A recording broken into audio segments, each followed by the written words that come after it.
চড়ে বসলাম গোঘাট লোকালে। হাওড়া থেকে 7:25-এ গোঘাট লোকাল ছাড়লো, তারকেশ্বর আরামবাগ হয়ে পৌঁছায় গোঘাট। গোঘাটই last stoppage. ওখান থেকে আমরা যাব সারদা মা আর রামকৃষ্ণদেবের বাড়িতে। ওখানে আর কোনো উপায় নেই, গোঘাট স্টেশনেই নামতে হবে। নেমে শাটল, ট্যাক্সি, অটো সবই পাওয়া যায়, আপনি যেটাতে খুশি যেতে পারেন। তবে গোঘাট স্টেশন থেকে ঠাকুরের বাড়ি, কামারপুকুরে ঠাকুরের বাড়ি যথেষ্টই দূরে। হাওড়া থেকে 91 কিলোমিটার দূরে। মোটামুটি পৌঁছতে লাগে এই 2 ঘন্টা 45 মিনিট থেকে 3 ঘন্টা। তারপর ওখান থেকে শাটল ধরলাম। রাস্তায় বেশ সুন্দর একটা গ্রাম্য পরিবেশ, ভীষণই ভালো লাগছিল, প্রকৃতির শোভা ওখানে। পুরোটাই এখনো গ্রামের ছোঁয়া রয়েছে, কিন্তু রাস্তাঘাট যথেষ্ট ভালো, খুব সুন্দর রাস্তাঘাট। আমরা পৌঁছালাম সবার আগে আদ্যাপীঠের ওখানে একটা আশ্রম আছে, সেই আদ্যাপীঠে আমাদের থাকার ব্যবস্থা হয়েছিল। সেখানে পৌঁছে স্নান টান করে আদ্যা মায়ের আরতি দেখলাম। ওখানে থাকার ব্যবস্থা ভালোই। আদ্যা মায়ের মনে হয়, আমরা তো থাকি দক্ষিণেশ্বরে, তাই আদ্যা মায়ের কাছাকাছির লোক আমরা, আমাদের ভীষণ ভালোই লাগে, মনে হয় যেন বাড়ির কাছেই রয়েছি। প্রকৃতির শোভা অপরূপ বলেছি, চোখ জুড়িয়ে যাবে। যারা শহরে থেকে অভ্যস্ত তারা দুদিনের জন্য ওখানে গিয়ে থাকলে সত্যি ভীষণ ভীষণ ভালো লাগবে। আদ্যাপীঠের মন্দিরের মাকে যেমন দূর থেকে দেখতে হয়, এখানে সেইটা নেই। এখানে মন্দিরের ভেতরে আপনি প্রবেশ করে মায়ের আরতি দেখতে পাবেন, এবং প্রতিদিনই এখানে প্রসাদ পাওয়া যায় সামান্য কিছুর বিনিময়ে। এমনি কোনো পয়সা লাগে না, আপনি কিছু ডোনেশন করলে সেটাই ওরা নেয়। সেই হিসাবেই এখানে, এটাই হচ্ছে আদ্যাপীঠের আশ্রম। থাকার ব্যবস্থাও এখানে আছে, এখানে থেকেও কামারপুকুর জয়রামবাটি ঘোরা যায়। আমরা সেই হিসাবেই ঘুরেছি। তো সবার আগে আমরা যাচ্ছি কামারপুকুরে। কামারপুকুর শ্রীরামকৃষ্ণদেবের জন্মস্থান। ভীষণই সুন্দর লাগে এখানে পৌঁছলে, প্রাণটা যেন শান্তিতে ভরে যায়। ওখানকার স্কুলের স্টুডেন্টরা সরস্বতী পুজো করেছিল। ছবি তোলা নিষেধ, শুধু এইটুকুই ছবি তুলতে পেরেছি। আর বাইরে থেকে তাও বকা খেয়েছি আমি। একবার প্রথমে যখন গেছিলাম, আমার এটা দ্বিতীয়বার, তখন আমি মন্দিরের ছবি তুলেছিলাম, আমি পোস্টও করেছিলাম, কিন্তু এবার আর ছবি তুলতে দিচ্ছে না। ঢুকেই একটা রামকৃষ্ণদেবের হাতে পোতা আম গাছ দেখলাম, ভীষণই মানে অদ্ভুত লাগলো, মনে হলো যেন স্বয়ং ঠাকুর ওখানে রয়েছেন গাছের কাছে। অদ্ভুত একটা পরিবেশ।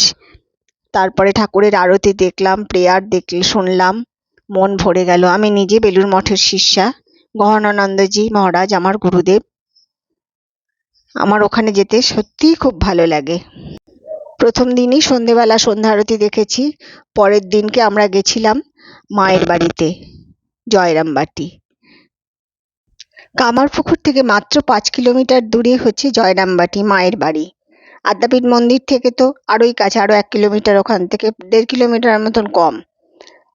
সব থেকে অদ্ভুত লাগে, ওই 5 কিলোমিটারের মধ্যে একদিকটা হুগলি আর মায়ের বাড়ি জয়রামবাটি হচ্ছে বাঁকুড়া জেলায়। সবার আগে দেখলাম ওখানে ছিন্নমস্তার মন্দির। আমি ছিন্নমস্তার মন্দির রাঁচিতে দেখেছিলাম, এখানে আর একটা ছিন্নমস্তার মন্দির দেখলাম। পুজো আমরা দিইনি, এমনি দর্শন করলাম। মায়ের ছবি তোলাই যেত, কিন্তু আমি তুলিনি, এমনি দর্শন করলাম, করে মাকে দেখলাম। আর ওখানে যেতে গিয়ে বিষ্ণুপুরও ঘুরলাম। বিষ্ণুপুরের ঘোড়া, মাটির ঘোড়া, পোড়া মাটির ঘোড়া বিখ্যাত।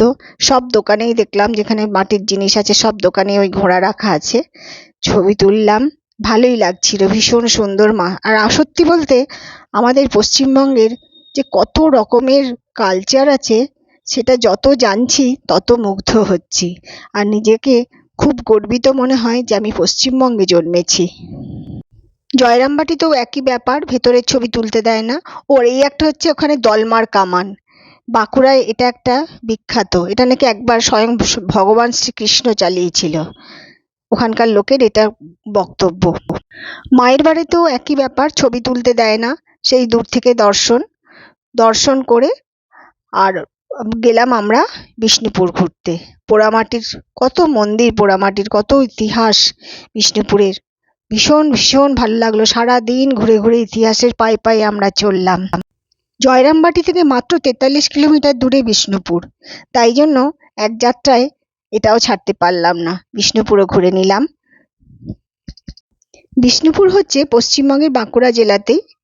এটা একটা পুরনো ঐতিহাসিক শহর, মল্লা রাজাদের দ্বারা প্রতিষ্ঠিত হয়েছিল এই মন্দির, পোড়ামাটির মন্দির শহর।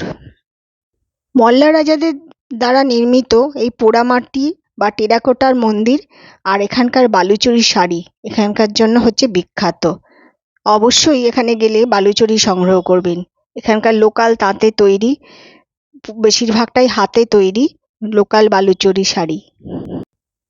বিষ্ণুপুরে দেখলাম জোড়া মন্দির, রাধাশ্যামের মন্দির, মদনমোহনের মন্দির, দলমাদল কামান, ভীষণই সুন্দর। 1998 সালে এই বিষ্ণুপুরই ইউনেস্কোর ঐতিহাসিক স্থানগুলির মধ্যে স্থান করে নিয়েছে টেরাকোটার এই মন্দিরের জন্য। বিশ্বব্যাপী প্রসিদ্ধি লাভ করেছে। ভীষণ সুন্দর এই জায়গাটাও, পরিবেশটাও ভীষণই ভালো। আপনি জয়রামবাটি কামারপুকুর না এসেও সরাসরি আপনি বিষ্ণুপুরও কলকাতা থেকে দর্শন করতে পারেন। বাসও আছে এখানে, জয়রামবাটিতেও বাস আছে, কামারপুকুরেও বাস আছে। তো বাস জার্নির থেকে ট্রেন জার্নিটা অনেক কমফোর্টেবল বলে আমরা ট্রেনেই করে এসেছিলাম। টেরাকোটার এই যে দুর্গা, এখানে সব টেরাকোটার মাটির জিনিস, সব ভারী সুন্দর, কিছু না কিছু সংগ্রহ করতে হবেই।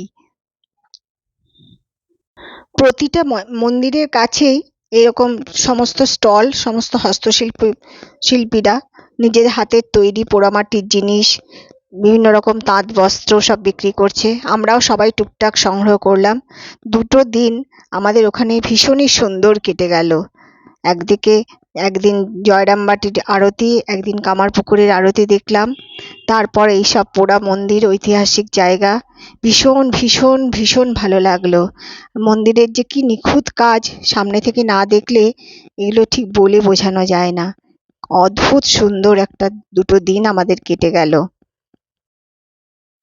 কামারপুকুরে রামকৃষ্ণদেবের মঠ ও মিশন, বাড়ির সংলগ্ন মিশন, সেটা বাদেও দেখা শ্রী রামকৃষ্ণদেবের সময়কার সেই রঘুবীর মন্দির, সিংহবাহিনী মন্দির, গোপেশ্বর শিব মন্দির। এই শিব মন্দিরটিতে রামকৃষ্ণদেব স্বয়ং পুজো করতেন।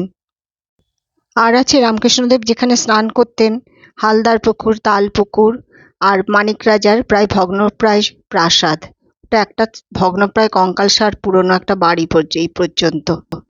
আর জয়রামবাটি হচ্ছে সারদা মায়ের জন্মস্থান। সেখানে সারদা মায়ের পুরনো বাড়ি, নতুন বাড়ি, পুণ্যপুকুর, সিংহবাহিনী মন্দির, ধর্ম ঠাকুরের মন্দির, আমোদার ঘাট আর মায়ের ঘাট।